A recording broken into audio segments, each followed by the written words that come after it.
Hello everyone, this is Hilary Harlan, the Adult Services Librarian at Plain City Public Library.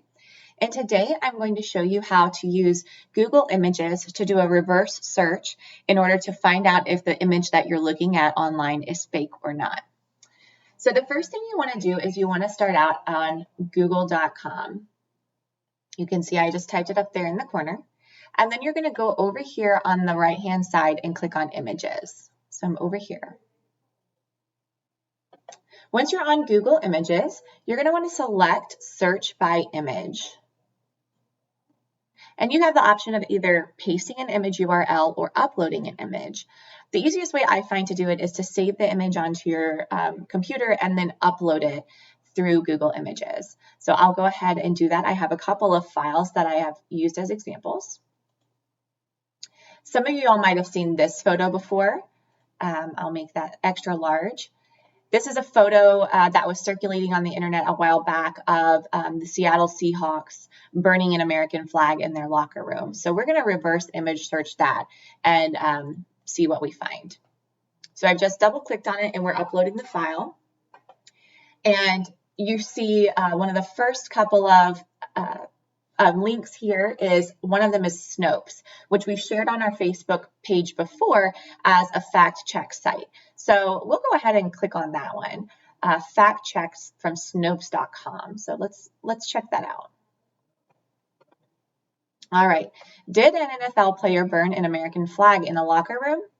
And this says a doctored photograph purportedly showed a member of the Seattle Seahawks setting a U.S. flag on fire. And if you scroll down, you'll see that that image is false. It is not a real image.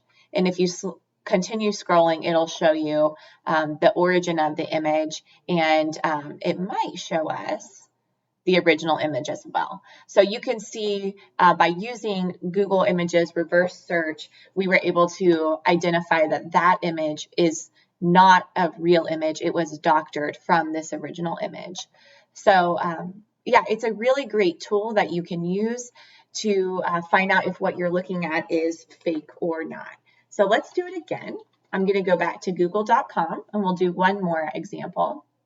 So I'm at google.com, click on Images, and then we'll click on Search by Image, and I've got one more. So we'll do Upload an Image, choose File. And this one is really cute. It's an image of a bear chasing a cyclist. So I'll click on that one and hit open, and that'll automatically upload it into Google for me. All right, so let's see what we have here. We've got Facebook Online, which we don't want to click on Facebook because you never know if what you're getting on Facebook is true or not. That's how these things get circulated. We've got Meals on Wheels, which is one that I am not familiar with, so we're gonna skip that one. I don't think it's gonna give us what we're looking for. And then we've got Snopes.com. So I'm gonna go back to Snopes again because I know that that's a fact-checking website. Does this photograph capture a bear chasing a cyclist? And we'll click on that one. One version of this picture was captioned, "Some days it's hard to find motivation, and some days motivation finds you." So we'll scroll down.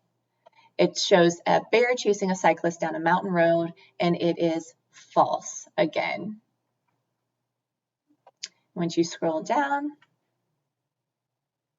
you can see that it has the edited image and the original image right next to it. So this is a great way, like I said, for you to figure out if what you're looking at is true or false, and to see if an image has been doctored. So I hope that you'll use this to your advantage as you are scrolling through Facebook. If you see something that seems not quite right or just too good to be true, maybe use this reverse image search and see if you can find out if it's fake or not. So thanks so much. I hope you enjoy this tutorial.